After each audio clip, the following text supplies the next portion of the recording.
मुजफ्फरपुर में लंगोट बदलकर चुनावी नैया पार उतरने की कवायद वर्षों से जारी है। वर्ष 2024 में लंगोट का बदलना आखिर कामयाबी को पा लेता है या नहीं, यह पूरे प्रदेश में चर्चा का विषय बना हुआ है। मुजफ्फरपुर का चुनाव हमेशा से प्रत्याशियों के दल बदल के कारण प्रभावित रहा है। अजय कुमार निषाद जो वर्तमान में सांसद हैं, इस बार दल बदलकर कांग्रेस के टिकट से लड़ रहे हैं। उनके खिलाफ लड़ने वाले राजभूषण चौधरी मुजफ्फरपुर से इस बार बीजेपी के उम्मीदवार हैं। पिछली बार कांग्रेस राजद वीआईपी के गठजोड़ से राजभूषण चौधरी 4 लाख वोटों से हारे थे। इस चुनाव में उन्होंने बीजेपी का दामन थामा और बीजेपी से टिकट लेकर मुजफ्फरपुर के चुनावी मैदान में है। अति पिछड़ों का वोट यदि नहीं बटा तो राजभूषण चौधरी का सांसद बनना तय माना जा रहा है। मुजफ्फरपुर की रणनीति यदि देखें तो मुजफ्फरपुर में हमेशा से समाजवादियों को जिताया है। दल एवं दलदल में मुजफ्फरपुर की जनता कभी फंसती ही नहीं है। शायद यही कारण है कि 4 बार सांसद रहे जॉर्ज फर्नांडिस जब स्वतंत्र उम्मीदवार के रूप में मुजफ्फरपुर से खड़े हुए तो उन्हें वहां की जनता ने जमानत जब्त करा दी। केंद्रीय सरकार में रक्षा मंत्रालय जैसे बड़े ओहदे पर कार्य करने वाले जॉर्ज फर्नांडिस को 1977, 1980 के चुनाव में मुजफ्फरपुर से सांसद बनाने वाली जनता, 1989, 1991 में सांसद बनाने वाली जनता, 2004 में जॉर्ज फर्नांडिस को मुजफ्फरपुर से सांसद बनाने वाली जनता, वर्ष 2009 के चुनाव में निर्दलीय जॉर्ज फर्नांडिस को महज 22,800 वोट ही दिए थे। ठीक इसी प्रकार से अजय कुमार निषाद के पिता जय नारायण निषाद ने हमेशा दल बदला और दल बदलते हुए उन्होंने 4 बार सांसद बनने का लाभ उठाया। शायद यह हाल अन्य प्रत्याशियों का भी होता और वे दल बदलने के साथ भी जीत जाते। अजय कुमार निषाद के पिता जय नारायण निषाद जब 1996 में जीते थे तो उन्हें जनता दल का टिकट मिला था। 1998 में राजद से और 1999 एवं 2009 में जेडीयू के टिकट से सांसद बने थे। अजय कुमार निषाद जब सांसद बने तो वे बीजेपी से 2 बार सांसद बने। अजय कुमार निषाद का मुजफ्फरपुर के इलाकों में काफी पकड़ है। कारण है कि 4 बार उनके पिता सांसद रहे और 2 बार वे स्वयं। लेकिन इस बार बीजेपी ने उनका टिकट ही काट दिया।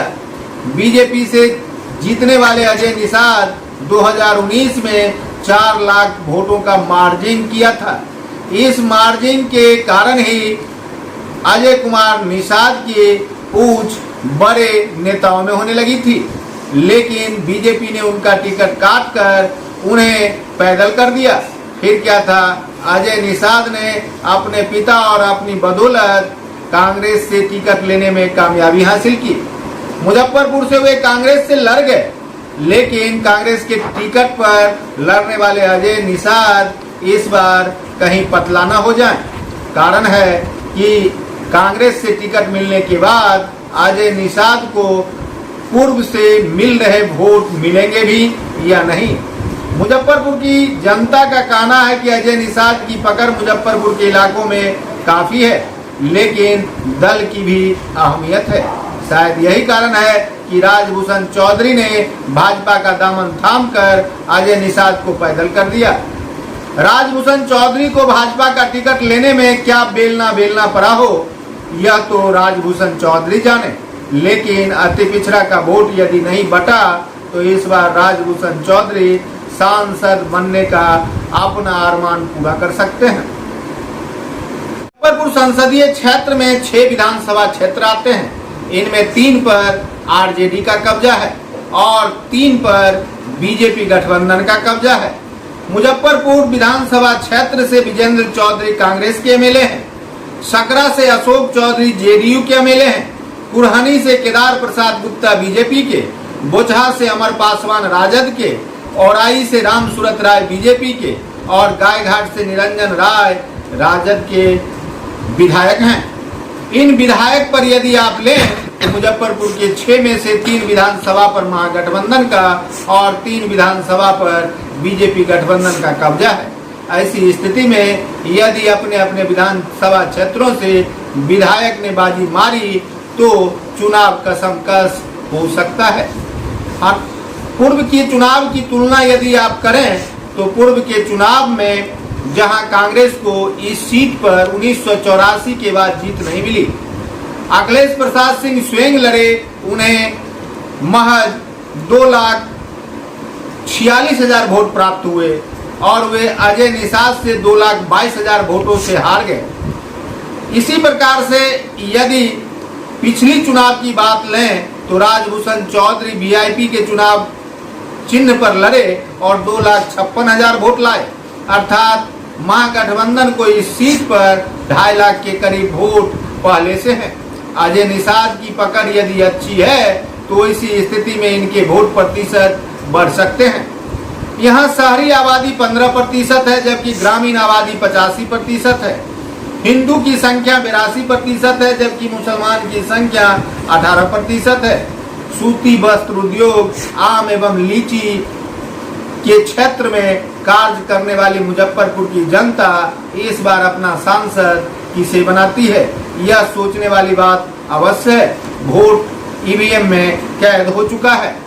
लोगों का मानना है कि राजभूषण चौधरी की जीत के पीछे जहां नीतीश कुमार का कुर्मी कोयरी बेस वोट, अति पिछड़ा का बेस वोट, चिराग पासवान का दलित वोट, वैश्य और सवर्ण का मोदी के पक्ष का वोट एक साथ है, इसलिए बीजेपी का पलड़ा भारी है।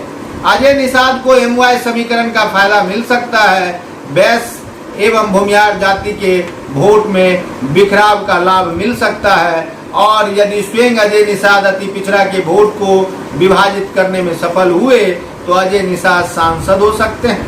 अन्यथा इस बार कमल का खिलना तय माना जा रहा है। एक और जहां लोगों का कहना है कि मुजफ्फरपुर सीट 5वें फेज की सबसे उत्तम सीट है क्योंकि इस सीट पर भले ही दल बदल हुआ हो और लंगोट बदल कर प्रत्याशी मैदान में उतरे हों, लेकिन यह सीट तो बीजेपी की थी और इस बार के चुनाव में भी बीजेपी ही यहां से जीत दर्ज कराएगी। ऐसी स्थिति में डॉक्टर राजभूषण चौधरी जो चिकित्सा के क्षेत्र से राजनीति में कदम रखे हैं, उनका जीतना तय माना जा रहा है। मुजफ्फरपुर की सीट पर अति पिछड़ा के विभाजित होने के आसार तो नहीं दिख रहे हैं। साथ ही मुकेश सहनी के नाम पर यदि अजय निषाद को वोट मिला है तो ऐसी स्थिति में अजय निषाद के वोट का प्रतिशत महागठबंधन की ओर से बढ़ अवश्य सकता है। जीत का मार्जिन कम अवश्य हो सकता है, लेकिन जीतेगा तो इस बार मुजफ्फरपुर से राजभूषण चौधरी और कमल छाप ही, ऐसा लोगों का मानना है। हालांकि ईवीएम में कैद वोट किस दल को मिले हैं और किस उम्मीदवार की जीत होगी, यह अभी कह पाना मुश्किल भी है और कहना भी नहीं चाहिए। ऐसी स्थिति में आप 4 जून का इंतजार अवश्य करें। यहाँ कमल खिलता है या फिर पंजाबाजी मार लेता है। देखते रहें संजीवनी बिहार और पाते रहे नई नई जानकारियाँ। हम हैं संजीव कुमार सिंह और आप देख रहे हैं संजीवनी बिहार।